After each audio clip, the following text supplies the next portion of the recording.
confidentiality issue, basically, for AI and AI development. You know what it is, you feed it data, and based on what it learns, it provides some feedback back to you. What you ask is what you get. The way you ask defines the quality of the response that you will get, but it stays there. It's data processing. And what's important, there's a big, we call it dilemma of the decade going on now between US and Europe on how to regulate it. Because Europe is all about preserving human rights, and Europe is absolutely for use and development and investment in AI, but based on trust, based on transparency and security. While on the other hand, US has a different approach, and by the way, no one knows which one is right, because their approach is more pro-innovation, because their US is, everything in their regulatory framework works. It's allowed until it's not, until you misuse it, cause harm, then it's not. So no single approach is better. It's usually the combination of both. So this is also the discussion about the accountability. But what I wanted to say, which I thought maybe would be a bomb, is like there's so much can be subject to manipulation in AI, and it's very important that people are aware of that, because how for AI to develop in the future, it needs not only a lot of investments, but it needs a lot of resources. And I'm not talking about human resources, I'm talking about rare materials which are not available everywhere in the world. So all the wars that you see going on today, they're not really about that. They're about something else. And if you go a step further, someone with bad intentions, if I may say, or at least different intentions than we would expect, can actually learn, teach AI, and based on overall usage of this AI, entire generations of people can change. So it has that much influence, So that's why the discussion that we are having today about regulatory framework, it's not about, Europe is very bureaucratic and we are very afraid and we want to regulate everything. It's about power. It's about access to resources, and it's about who will influence next generations of people. So, and when you have this global perspective about AI, what it is, then you look differently at when you ask a question to, I don't know, Claude, ChatGPT, or whichever tool you use. So it's not only confidentiality, it's, I would say, much more than that. And in the end, who is accountable? It's always human behind the tool. Don't think that AI is a black box, It does some assessment, and it says, I don't know, it's used a lot in banking for anti-money laundering, it's used a lot in telecoms for fraud prevention. Cybersecurity is based on AI tools, so there's a lot where it's extremely useful, because in very little time it can process vast amount of information that human brains simply cannot do. So you cannot catch them on time. So it's, don't get me wrong, it's very useful, but it's how you put it to use that counts. And what we are missing now is a complete framework, but the framework that we have, I would say, is quite clear. If you do harm, you are responsible, and that's it. So, thank you, Morana. You are talking to us broadly about Europe, US, how they are in different paths for regulating or attempting to, on a hard thing to do. I would like to know, does anyone in the audience have any experience being held accountable of the ones that use AI that would like to share with us? Because we have so many different countries represented here that local evidence could also bring more light to this. Yes, please. Can someone help us bring a mic over there?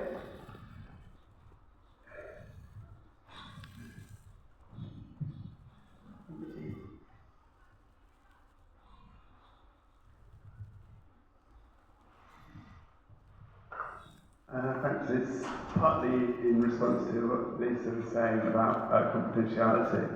I went with a UK trade delegation recently to Lithuania to look at how we could exchange practices on how AI is rolled out in the UK and exchange it with what was happening in Lithuania. But one thing that came up meeting with ministers and business leaders was that if you think you have AI literacy and you haven't actually invested in data literacy, then you don't have AI literacy at all. You actually have AI illiteracy. And it's a question I wanted to ask the panel that I know there's this big focus on AI, but underneath it all is data. That's what all the AI is working on. And if you're a chef in the kitchen and you're asked to expect to make an omelette, you need to know and understand about eggs. And you would need to know how to break them, you would need to know where to source them, you would need to know these basic things, otherwise you couldn't do something as basic as feeding someone with an omelette, right? It's exactly the same principle. Data, whoever masters data can master AI. But if you think you've mastered AI and you don't have a clue how you're handling your confidentiality or your privacy or integrity of your data, you're fooling yourself, you're really kidding yourself. So I just wanted to ask the panel, in your experiences of AI, how have you broken eggs? How have you made your omelettes? I think, Araceli, that's one of the skills you may want to raise, right? Yeah, it's a very good question, Jazz. And you know, I mentioned when you were asking earlier, Paul, about the skills that we should be, human skills that we should be honing more in the age of AI. I do think there are two key ones from my perspective, which is, you know, on one side it's about critical thinking. By the way, I have two teenager kids. And you cannot imagine the amount of conversations that I had with them about not losing their critical thinking, because my son has started to use ChatGPT to, you know, how he do his shoelaces, you know, it's to that, you know, to that level. So for me, it's about, you know, making sure that we don't take, and for those of you who use ChatGPT, for example, what I do daily, you will know that the response time is extremely fast. So we are at the risk. Sometimes I found myself using ChatGPT, asking a question, then I get an immediate answer with a suggestion of doing something more, and then after 10 minutes, I found myself in a place that, oh no, this doesn't make any sense. So for me, it's an element of, you know, questioning, right, and not losing our critical thinking, which is something that, you know, you mentioned as well. I think you got this morning in your keynote speaker. But then the other point as well is more in the context of, you know, our wisdom, you know, our experience, which is something, by the way, I do a lot of coaching, but I also do mentoring. And I bring, actually very recently I was mentoring a client. He's a CEO in a well-known non-profit organization, which is going through, the organization is going through, you know, changing the culture, new ways of working and so on. And we were talking, you know, about how she can create more space to delegate more, which is all about trust, in my experience, you know? How do you develop that human connection, how you develop that trust? And we actually ended up the session thinking about, okay, you know, let's focus next time on how to develop that trust. And of course, it's a mentoring relationship, and therefore I can also bring my own experience, you know, from past, you know, based on my past leadership experience in the, you know, in organizations.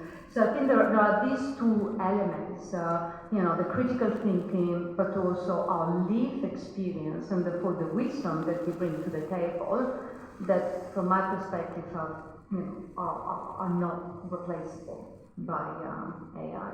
I don't know if Liz, Marani, you would like to add as well. I just wanted to add, because we use, lawyers use quite a lot of AI actually in Croatia. There are even discussions now. By the way, we have a provision in criminal law. I think we are amongst the first countries who regulated AI through criminal law. So it's also a debate of its own, okay.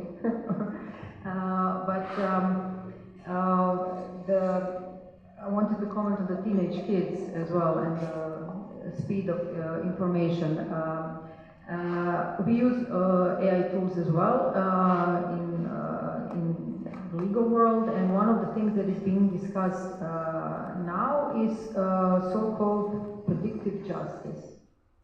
So there were some educations even on the Supreme Court. It's not implemented yet, but the idea is if people put in enough data into AI, that it can give them the assessment of success in litigation, potential litigation, and that will actually make them decide not to litigate, because Croatia is a country with a lot of unresolved court cases because the judicial system is a bit slow. So it's a way to speed up the decision-making process.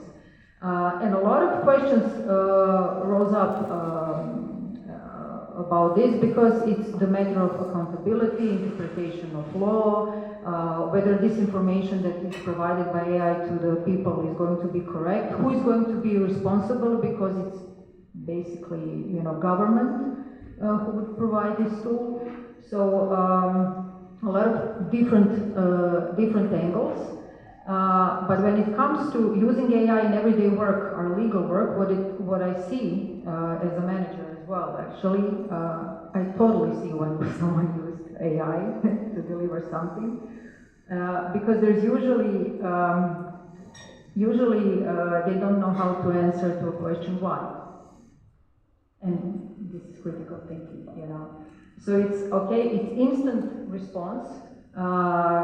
It's instantly written essay for a book report, but you don't understand why.